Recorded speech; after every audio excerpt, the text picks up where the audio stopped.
Mga ka-sports, bukas na ulit ang pinto sa Gilas, Pilipinas. May lumulutang na balita na SBP posibleng magdaos ng tryouts para sa mga gustong maging bahagi ng national team. At kung pag-uusapan ang mga veterano, Terence TR7 Romeo may asim pa raw at hindi pa tapos ang kanyang laban. Samantalang nagbalik na si Carl Tamayo pero agad binabad sa laro. Napuwersa ba o parte ng plano? Alamin natin ang buong kwento dito lang. Kung trip mo po ang ganitong content, paiwan ng follow at subscribe na din. Tara po, simulan na natin. Mga ka-sports, kung hilig ninyong bumili ng mga Gilas jersey, Gilas accessories at mga gamit na pang basketball habang nanunood po kayo sa aking mga videos, kindly check this basket on this lower part ng ating video at magpa-pop up yung ating mga items sa gilid. Mga legit po yung mga items dyan and see to it po na makabili po kayo ahead of time kasi meron po yung mga discounts and mga promos depende po sa seller. And also, kunting suporta din as a content creator po. Salamat!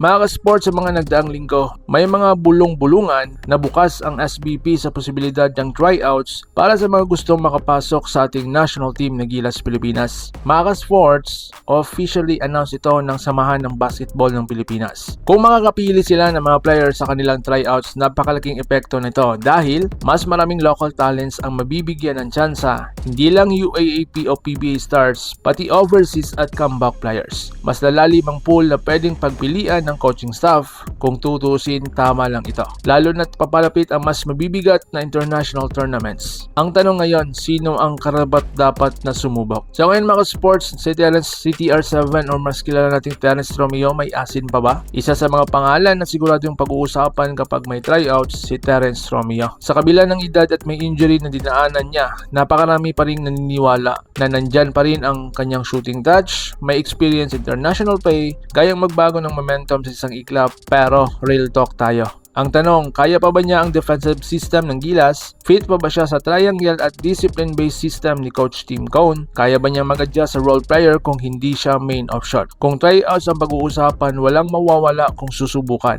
Ang importante, performance ang basehan, hindi pangalan. So ngayon mga sports, ibang segment, Carl Tamayo comeback, binabad agad. Samantalang nagbalik sa aksyon ang player na ito matapos ang kanyang pahinga at injury concern. Pero ikinagulat ng marami, binabad agad siya sa laro. Makikita sa court na pinipilit agad ibalik ang game rhythm niya, mataas ang minutes, halos walang easing-ease period at dito nahahati ang opinion ng fans. Dito muna tayo sa pros. Mas mabilis bumalik ang kanyang confidence, sanay ulit sa physicality, nakita agad ang impact niya sa loob. Ang cons, risk ng re-injury, fatigue, long-term concern kung hindi ma-manage. Ang tanong ngayon, strategic move ba ito o napuwersa lang dahil sa sitwasyon ng team? So ngayon mga sports, anong ibig sabihin nito sa Gilas? Kung pagsasamahin natin lahat ang posibleng SBP tryouts, mga veteranong tulad ni TR7 na gustong bumalik, mga batang haligi tulad ni Carl Tamayo na binigyan agad ng malaking papel, iisang mensahe lang ang malinaw. Lumalalim ang competition para sa ating national team ng Gilas, Pilipinas at sa totoo lang, ito ang gusto natin.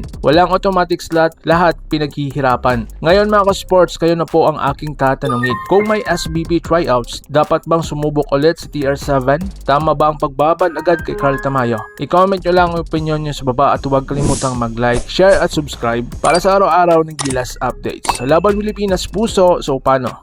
Ingat po kayo.